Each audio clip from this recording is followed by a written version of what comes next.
زما د ډیر ځپلي کام باچا خبره واوره زما د ډیر ځپلي کام باچا خبره واوره د خپل بېوسه وطن بیا تا ته اختیار درکوو واک د خپل کلي درکوو همې د ښار درکوو حقدار دې بولو بیا په لاس کې اقتدار درکوو د یو بدلون په صداقت لوی افتخار درکوو درپسې ځو روان یو لقب د سالار درکوو رسۍ د عدل او انصاف تا ته د دار درکوو د حوصلې دوا اوس هم لکه بیمار درکوو د مینې حد دی درجه درته د پلار درکوو مننه باچا خبره واوره زما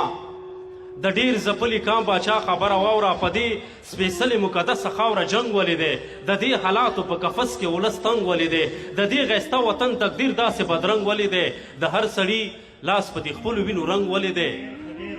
هر یو وګړی د دې وران وطن ملنګ ولیدی د محبت نه د نفرت که دومره دنګ ولیدی زما د ډیر ځپلي کام باچا خبره واوره قربان زما د ډیر ځپلي کام باچا خبره واوره ستا په ځولۍ کې اچوو د امیدونو تخم درنه ضیا نشي زموږ د ارمانونو تخم په هر یو ذهن دی راخور ستا د فکرونو تخم کرو په ځمکه د احساس د الفتونو تخم لرې کول غواړي له دې ځای د ورونو تخم زما د ډیر ځپلي کام باچا خبره واوره ستا په ځولۍ کې اچوو د امیدونو تخم لرې کول غواړي له دې ځای د ورونو تخم هر څوک راوړي دلته د خپلو مذهبونو تخم لاسو کې شین دولا د امن د سوالونو تخم په هر یو فکر دی راخور ستا د فکرونو تخم زما د ډیر ځپلي کام باچا خبره واوره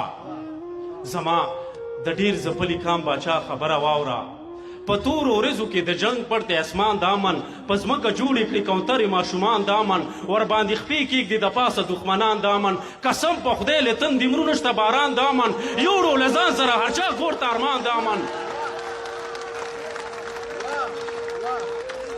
زما د ډیر ځپلي کام باچا خبره واوره په تورو ورځو کې د جنګ پړ د اسمان د امن په ځمکه جوړې کړي کوترې ماشومان د امن ورباندې خپې کېږدي د پاسه دښمنان د امن قسم په خدای یوړو له ځان سره هر چا ارمان د امن کېږدي نومونه په بچو اوس افغانان د امن ته ورته وکړه په غوږونو کې اذان د امن زما د ډیر ځپلي کام باچا خبره واوره دا په مرمیو سورې شوي دیوالونه ګوري د بېګناه خلکو په خپو کې زنځیرونه ګوري زخمي سجدې او شهید شوي جوماتونه ګوري د خپل ولس په ډکو سترګو کې سوالونه ګوري په دې سوالونو کې دننه ځوابونه ګوري زما د ډیر ځپلي کام باچا خبره واوره زما د ډیر ځپلي کام باچا خبره واوره د دې نظام تکمیل پکار دی بل نظام پکار دی د دې تیارو خلاف باچا جدي اقدام پکار دی د دې سپېڅلې خاورې قدر احترام پکار دی مبارزې ته خو د وسیله دوام پکار دی د ولس خوب نشته باچا د دوی ارام پکار دی زما د ډیر ځپلي کام باچا خبره واوره زما د ډیر ځپلي کام باچا خبره واوره د دې وران شوي وطن درد خپل که احسان به دې وي که چېرته لاړې د نجیب غوندې ارمان به دې وي که چېرته لاړې د نجیب غوندې ارمان به دې وي